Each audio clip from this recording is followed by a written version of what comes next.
Сәлеметсіздер ме, құрметті студенттер? Мен Кукумбаева Айдана Каныбековна, ішкі аурулар пропедевтикасы пәнінің оқытушысымын.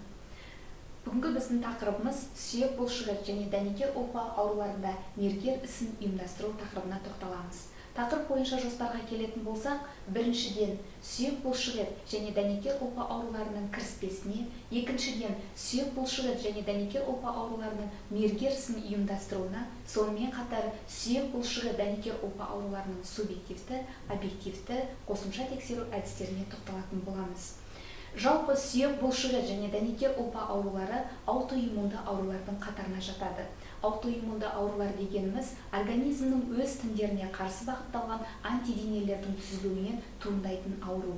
Аутоиммунды аурулардың этиологиясы біріншіден қоршаған ортаның әсерінен, екіншіден инфекцияның әсерінен, үшіншіден тұқым қуалаушылықтың әсерінен туындайды.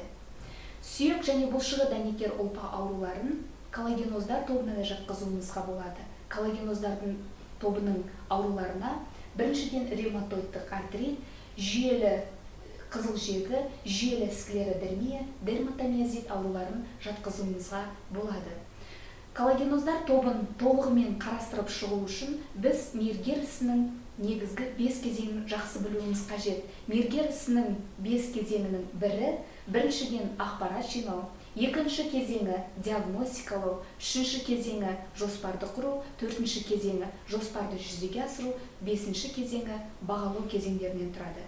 Мергер ісінің 5 кезеңінің бірі ақпарат жинау, ол субъективті тексеруден басталады. Субъективті тексеруде сүйек бұлшығы және дәнекер ұлпа ауруларына шалдыққан науқастардың негізгі шағымдарын сұраудан басталады. Негізгі шағымдарының бірі буындардың ауырсынуы, буындардың ісінуі, таңертеңгілік құрысу, қимыл қозғалыстың шектелісі және де жергілікті зақымданған жерінің қызуының көтерілуінен шағымданады. Келесіне тоқталатын болсақ, анамнез морби. Анамнез морби дегеніміз аурудың даму тарихы. Аурудың даму тарихын айқындау үшін сүйек бұлшығы және дәнекер ұлпа ауруларына шалдыққан науқастарға нақты сұрақтарды қоя білуіңіз керек. Ол дегеніміз, сіз қашан ауыра бастадыңыз? Аурудың алғашқы симптомдары қандай болды? Және де бұл аурудың туындауына қандай факторлар әсер етті? Және де аурудың ағымы қалай өтіп жатыр? Сонымен қатар қандай тексерулерден өттіңіз, тексерудің нәтижесі қандай болды деген сұрақтарды нақты қою арқылы біз анамнез морбиді анықтай аламыз. Келесіне келетін болсақ, анамнез вита. Анамнез вита дегеніміз аурудың өмір баяны. Аурудың өмір баянын айқындау үшін науқастың тұқым қуалаушылығы, яғни тұқымдарыңызда сүйек буын бұлшығы ауруымен ауыратын адам бар ма? Аллергиялық анамнезі, жиі қандай дәрі-дәрмектерді қабылдайсыз? Зиянды әдеттері, темекі шегесіз бе? Сонымен қатар жыныстық қарым-қатынасы, ауырған аурулары бала күннен қазірге дейін қандай аурулармен ауырғандығын біз білуіміз қажет. Енді объективті тексеру кезінде біз науқасқа жалпы қарау арқылы төсек қалпын анықтаймыз. Яғни қимыл қозғалыстың шектелуіне байланысты сүйек буын бұлшығы ауруларына шалдыққан науқастардың төсек қалпы пассивті төсек қалпын қолданады. Коллагеноздар тобының ішінде ревматоидты артритке тоқталатын болсақ, ревматоидты артрит дегеніміз синовиальды қабаттың үдемелі қабынуының нәтижесінде шеміршек пенен екі сүйектің басының мүжілуінің нәтижесінде туындайтын дәнекер тінінің жүйелі ауруын ревматоидтық артрит деп атаймыз. Ревматоидты артриттің сүйек зақымдайтын буындары болады. Оларда атап айтатын болсақ, иық буындары, шынтақ буындары, білезік буындарын, алақан, сонымен қатар тізе, тілерсек буындарын сүйіп зақымдайды. Ал мүлдем тиіспейтіндері бел және де кеуде буындарына тиіспейді. Ал мүшелеп қарау кезінде ревматоидты артритте қол ұшының неше түрлі деформацияларын көруіңізге болады. Мына суретке көңіл аударсаңыздар, бутонерка, аққу тәріздес, аққу мойын тәріздес деформациясы көрсетілген. Және де ульнар тәріздес, шынтақтағы түйіндерді, кәржіліктің сіңірінің түйіндерін де мүшелеп қарау кезінде аңғаруыңызға болады.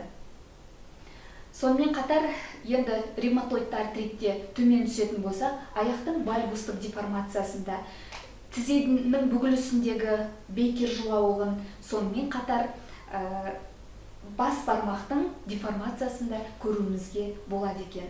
Бұл ревматоидты артрит тек қана сүйектерді ғана зақымдап қана қоймайды, сонымен қатар теріде де өзгерістер бола бастайды. Мына суретке көңіл аударатын болсақ, терідегі торлық либидоны көруімізге болады.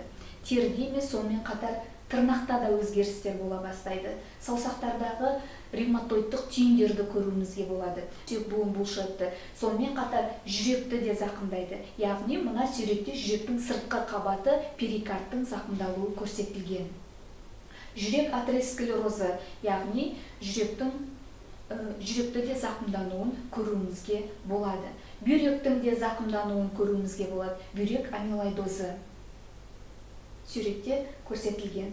Сонымен қатар көздің де неше түрлі қабынуларын көруімізге болады екен. Енді келесі жүйелі қызыл жегі. Жүйелі қызыл жегінің өзінің негізгі симптомдары бұл көбелек белгісі, яғни мұрынның екі айналасында эритема тәріздес бөртпелердің шығуы, дискоидтық бөртпелер, ауыз қуысының зақымдануы, шаштың диффузды және ошақты түсуімен сипатталынады жүйелі қызыл жегі. Келесі ауру бұл жүйелі склеродермия.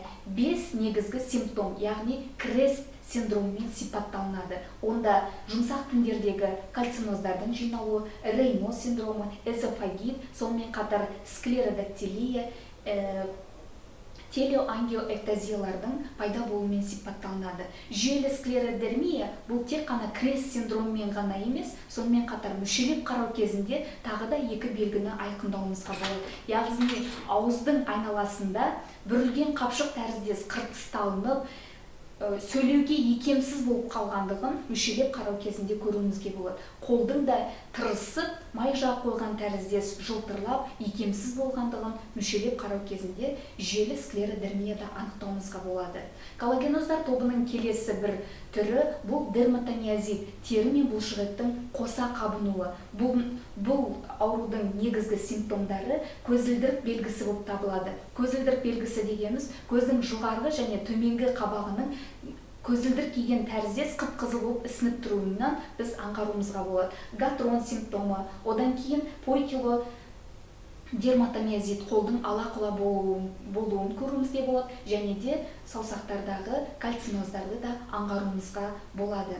Осымен біз синдромдарды атап шықтық. Енді қосымша тексеру әдістеріне тоқталатын болса, лабораториялық зерттеу әдістері, аспаптық зерттеу және де манипуляциялық әдістерді қолданамыз. Лабораториялық зерттеу әдістерінде біз жалпы қан анализін, биохимиялық қан анализін, коагулограмманы және ЦЦП ревмофакторды анықтауымыз қажет.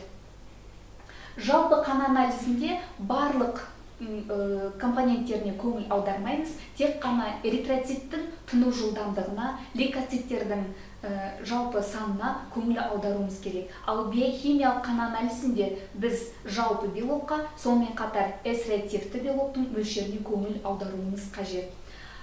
Сонымен қатар коагулограммада фибриногеннің мөлшеріне көңіл аударуымыз қажет. Ал ЦЦП-да оң мәнді немесе теріс мәнді екендігін анықтауымыз маңызды.